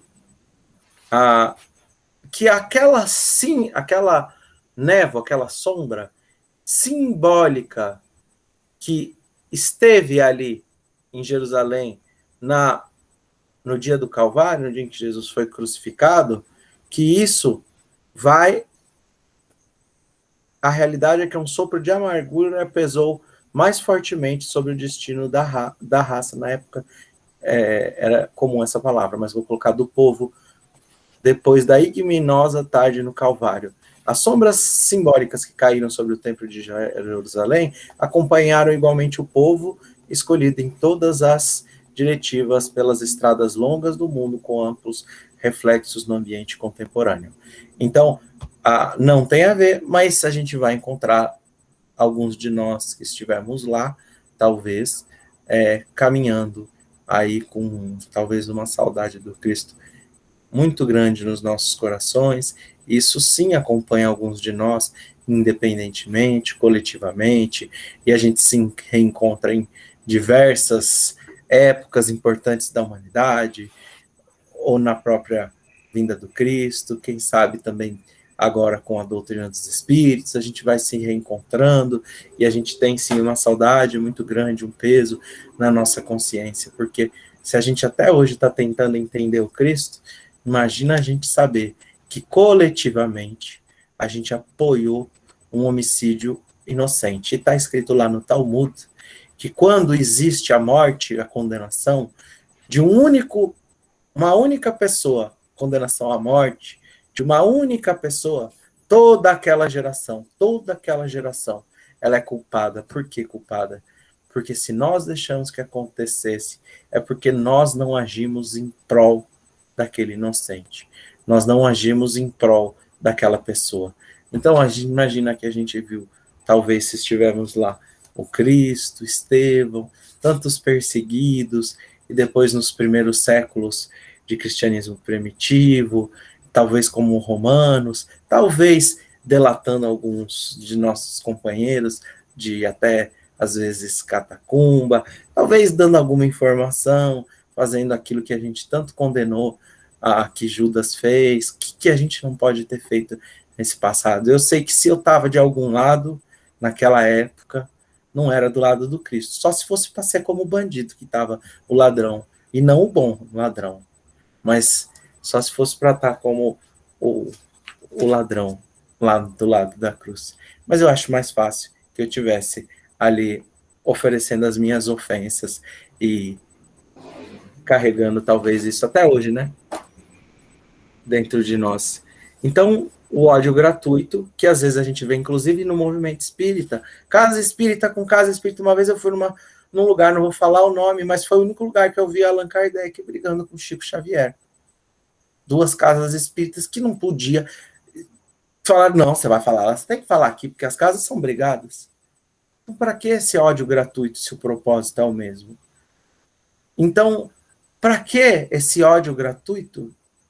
Às vezes dentro de companheiros que estão na mesma mesa mediúnica que nós. Para que esse ódio gratuito com diferentes, vamos assim, pensamentos sobre a própria doutrina? Para que esse ódio gratuito? Será que a gente não está destruindo o próprio templo que deveria estar sendo edificado em nossos corações? E será que essas sombras não acompanham o nosso espírito, como no mesmo tempo simbolicamente acompanhavam ali na tarde do Calvário? Será que nós não estamos ainda crucificando o Cristo dentro dos nossos corações, quando a gente coloca os nossos ideais orgulhosos e egoísticos e a gente vive aquilo mesmo que há 2000 anos atrás a gente condena hoje? Boas reflexões. Se quiser também colocar. Boas reflexões. Eu queria fazer só uma perguntinha. Ainda se espera a vinda do Messias? No judaísmo, sim. Espera-se ainda a vinda do Messias, mas eu não posso dizer por todos os judeus.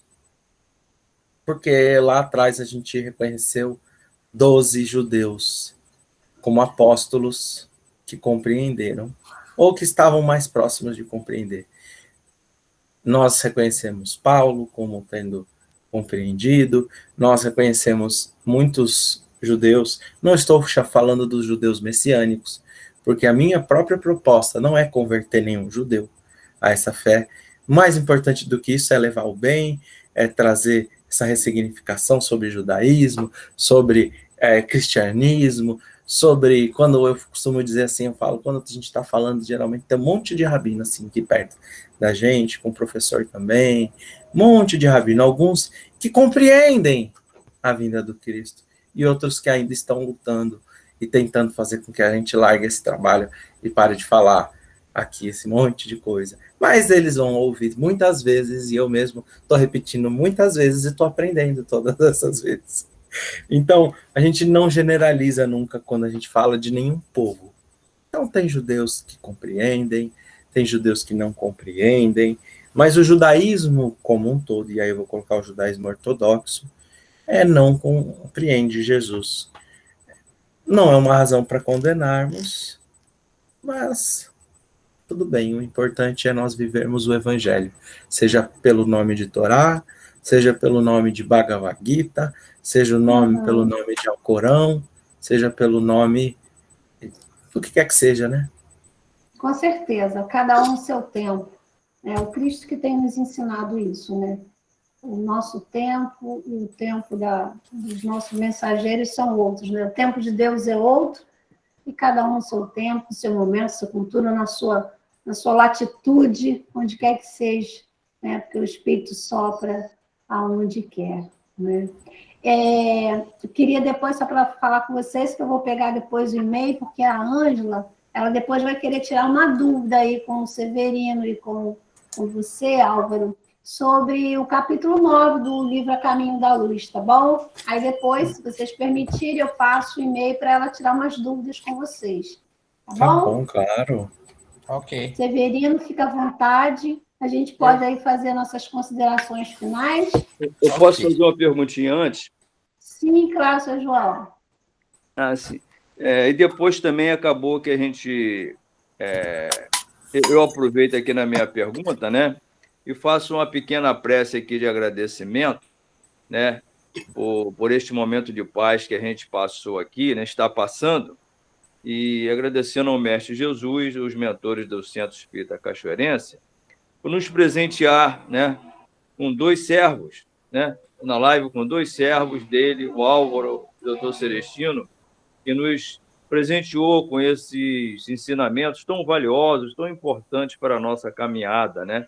Aqui na Terra. Então, a gente fica muito agradecido, né? e por todos aqui que estão presentes conosco também. Então, a minha pergunta é o seguinte: eu ouvi alguma palestra, eu li alguma coisa, não me lembro bem, a colocação do Emanuel a respeito de dizendo qualquer coisa assim. Se eu estiver errado, vocês me corrijam, por favor. Que nós somos, né, ou estamos vivendo o quinto evangelho ainda, né, inacabado. Teve alguma coisa, o senhor pode falar alguma coisa a respeito, professor e o Álvaro?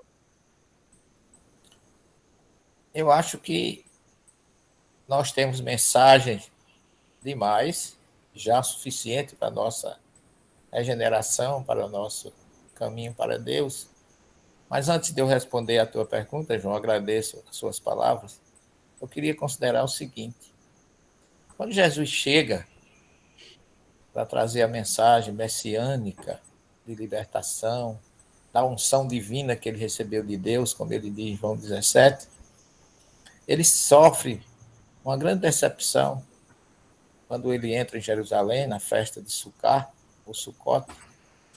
Ele ao chegar ali de frente de Jerusalém, ele chora sobre Jerusalém. Ele chora por 2 motivos. Como ele diz: como eu gostaria que os teus filhos se entendessem e fosse como uma galinha que abarca seus pintinhos debaixo das asas. Jerusalém, Jerusalém, que matas os profetas e apedreja aqueles que te procuram. Então, essas foram as lágrimas derramadas por Jesus. E a gente vê que ele estava lamentando profeticamente a visão que ele estava tendo da destruição do templo. Isso aí é na pergunta da nossa irmã que falou a respeito. Se foi um castigo. E Jesus sabia de tudo que ia acontecer. Ele tinha certeza absoluta que tudo aquilo ia acontecer. Então, o que ele faz? Naí, ele prepara aquele momento para um futuro. Então, o templo, a destruição do templo, trouxe muitas lições, muito mais para os judeus do que qualquer outra pessoa.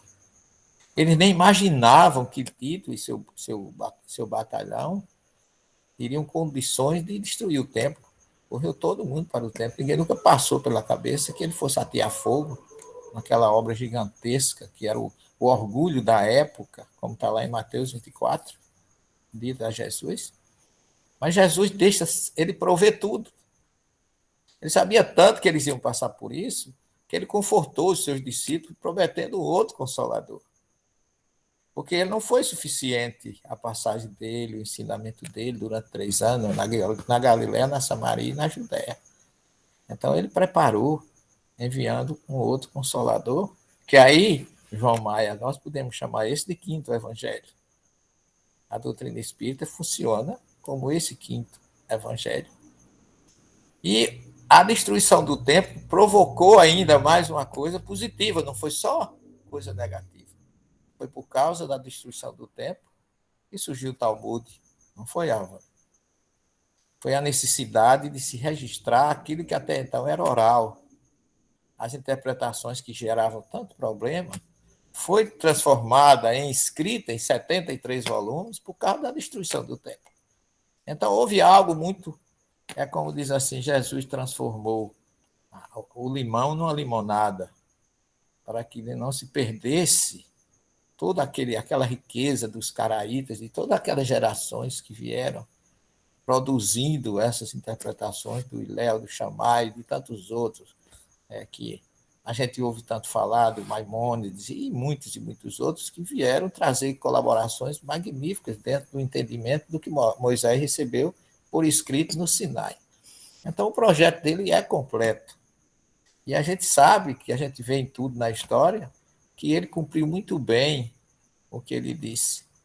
Eu não vos deixarei sós. Eu estarei com vocês até a consumação dos séculos, inclusive com os judeus, para quem ele tem um carinho muito especial, e chorou sobre Jerusalém por causa dele, não foi por causa de nós, não. E poderíamos até ser judeus naquela época. Né? Nós também participamos dessas lágrimas do Cristo. Mas estamos aqui para reconstruir, depois de 2000 anos, dando a nossa colaboração, que a partir do século XIX tivemos, assim, um quinto evangelho, que é a própria doutrina, através do Espírito da Verdade. É assim que eu vejo. Agradeço demais a honra que vocês me deram de poder estudar com o Álvaro e com vocês, e colocamos à disposição para ainda algum eventual comentário, e eu devolvo a palavra para a Lucimar e para a Álvaro, se assim for possível. Eu agradeço aí, doutor Celino, a resposta brilhante, né? Agradeço aí. Brilhante. Mas, Lucimar, fica à vontade aí. Depois, a gente não pode... cada golezinho dessa que está sendo aqui, né, distribuído para a gente é fundamental, né? Sim, essa é a essência. Nós não esperávamos que nós íamos ser, né, abrilhantados com o estudo de beber na fonte da água viva desses dois expoentes, né, que muitos aqui já devem acompanhar, porque eu acompanho, né, sempre esse dueto e com o Jorge Larrat também, né, que estão sempre fazendo esses esclarecimentos, esses estudos, esses aprofundamentos, que eu posso, assim, sintetizar como, assim, importantíssimos. Acho que esse aprofundamento de entender o Velho Testamento, e eu me lembro que quando iniciei nos estudos espíritas com os 18 anos, uma das coisas que eu ouvia era que o Velho Testamento ele era muito importante para o povo judeu, né? E eu sempre ficava assim, o Novo Testamento é o que é o mais importante. Mas sem dar, né, nenhum culpado em relação a isso, né? Porque a gente tem as nossas próprias escolhas para fazer nossos próprios estudos. E hoje, em pouquinho tempo, eu pude ver o quanto tudo é importante para a humanidade inteira, né? E como foi muito bem posto aqui, né? Jesus ele selou isso o tempo todo, né? E aí esse estudo do livro A Caminho da Luz, Álvaro, que você trouxe, foi assim fundamental.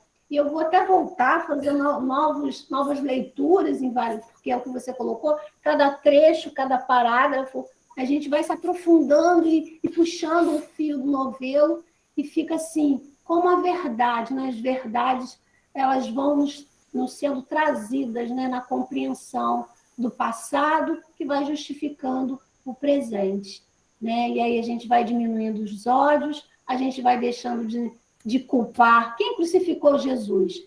A nossa ignorância, né? Não foi uma raça, não foi um credo, foi a nossa ignorância, né? Por isso nós estamos aí nascendo, morrendo, renascendo, sempre, até purificar a nossa existência, né? Então, em nome de todos, eu vou tomar a liberdade, agradecemos humildemente o quanto vocês se dedicam para trazer um grãozinho de mostarda, posso falar assim, para a nossa compreensão.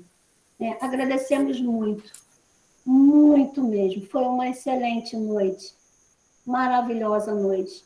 E se não puderem mais tarde, né? Quem sabe no próximo estar conosco, sabemos da agenda lotada que todos têm, temos consciência disso, e vocês são do mundo, né? Vocês são do mundo, né? A fala de todos vocês é do mundo, né? E o SEC, sim, agradece muito que vocês puderam dedicar um pouquinho desse mundo para a gente nessa noite. Tá bom? Nossa eterna gratidão. Eu vou fazer o seu João faz a nossa precezinha final, e aí depois a gente deixa aí as considerações, tá bom?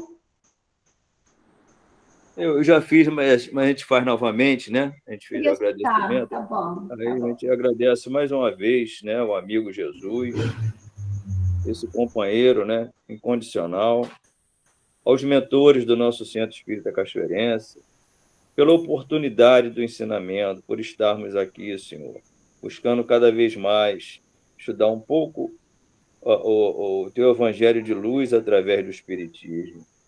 E hoje, com a Tua permissão, nos foi dado esse presente de seus dois servos, o Álvaro e o professor Celestino, compartilhar conosco o Teu tempo tão precioso, né?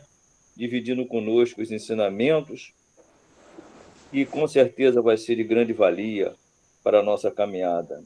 A gente agradece aqui, pede por todos que aqui estiveram conosco, aqueles que ainda se encontram, aqueles que já se ausentaram, a proteção, o amparo para os seus familiares de ambos os planos, e que a tua paz, a tua luz nos conforte a cada dia, principalmente nesses momentos tumultuosos pelo qual o nosso planeta está passando, mas que sabemos que tudo isso é um aprendizado para a gente, e que tudo passa, né? E com certeza o sol sempre brilha no dia seguinte, e que a gente possa cada vez mais seguir firme, resoluto, com bom ânimo, fazendo desse planeta um mundo melhor, um mundo de regeneração. Obrigado, Jesus. Permaneça conosco, com toda a humanidade, hoje e sempre. Graças a Deus. Graças a Deus. Obrigada, seu João. Fica à vontade, Severino, Álvaro e a todos aí. Queríamos agradecer, né, Álvaro, a oportunidade que vocês nos deram. Eu agradeço a Deus que eu realmente estava preparando um trabalho, que amanhã eu tenho uma live também, mais uma, né? Que agora é de segunda a sexta, de domingo a domingo. Mas como eu vi que a Álvaro ia falar de um assunto que eu gosto muito, que é os Hebreus, né? E entrei para ouvir um pouco, mas a espiritualidade me convidou para que eu aprendesse com vocês e tivesse essa honra e esse carinho, dessa receptividade que sempre eu tenho aí em Cachoeira de Macacu, nessa região toda. Vocês são muito queridos, as nossas raízes não são de ontem, né? É de já há bastante tempo. Eu conheci o meu querido Ricardo Ottoni, Lucimar e a sua filha, que hoje já está uma profissional aí, grande, já formada e tudo. Era criança quando eu conheci, então, quando eu fui ao Rio de Janeiro, eu encontrei o Ricardo, nós ficamos colados um no outro por uma semana. No tempo que eu estive aí, ele estava conosco, me acompanhou para todo canto. E firmamos assim uma amizade, não só pela doutrina, mas também pela profissão, que ele era dentista, como eu. E isso sempre nos une. Deus é que sabe aonde nos coloca. A gente aqui não sabe para onde deve ir. Tem que ouvi-lo primeiro e depois se submeter à sua vontade. Eu agradeço ao Álvaro também aí, meu querido, por ter atendido, porque eu que passei o seu telefone para a Lucimar, porque eu achei que você ia trazer uma colaboração, só não sabia que você ia me chamar para estudar também junto com você no dia, né? Mas, e graças a Deus, porque hoje, por acaso, eu tive live a semana toda, tive ontem e tenho amanhã. Hoje eu não tive, aí eu digo, eu vou abrir um pouquinho, enquanto eu preparo aqui alguma coisa para amanhã. A Nair quer saber onde é a sua live amanhã. Amanhã vai ser na terra de Chico Xavier, Pedro Leopoldo. Vai ser na parte da tarde, às 14 horas, e eu não sei nem te dizer qual é o canal, mas vai ser a partir das 14 horas com o Centro Espírita estou até esquecido o nome da menina, que eu vou falar sobre uma pesquisa que eu fiz sobre os obsediados de Gadara. Eu fiz 4 ou 5 viagens a Israel para poder entender essa passagem. Amanhã eu vou falar sobre esse grande encontro de Jesus na terra dos Gadarenos. Então vai ser de 14 às 15. Amanhã em Pedro Leopoldo. Eu não sei qual é a referência, mas eu posso até passar para você, Lucimar, e você passa para o pessoal, que eu tenho o seu contato. Sim, se ela quiser deixar o número dela, eu adiciono e passo para mim. Eu passo para você, tá bom? Tá bom. Prometo que se não passar hoje, mas amanhã de manhã eu já me adianto e passo. Álvaro? Eu também agradeço esse convite, né? E mais especial ainda que o professor Celestino pôde estar conosco. Vários amigos aqui. A Ida, lá de Barreiras, tem um trabalho maravilhoso com deficientes físicos, deficientes visuais. O Ito teve também aí, aquele menino, o Iper, teve conosco também. O Paulo, estava aqui, o Henrique, nosso amigo professor lá de Rio de Janeiro. Eu vi ele aqui. Foi bom que ele estava aqui, ficou um momento com a câmera ligada, eu pude revê-lo, que a gente tem muita saudade dele. Vários amigos, Eliana, Stefânia, tanta gente querida aqui. Boa. E cada um de vocês que estiveram conosco, obrigado por esse convite. Acho que na exposição ficou algumas reflexões ali, principalmente naquele final. né, algumas reflexões importantes para nós. Eu só tenho a agradecer. Se quiser me enviar, professor, eu envio para a Naira, eu tenho o contato dela aqui, eu envio para ela. Ok, meu filho, eu envio para você também, já sei, você e Lucimar. Então, Nós agradecemos imensamente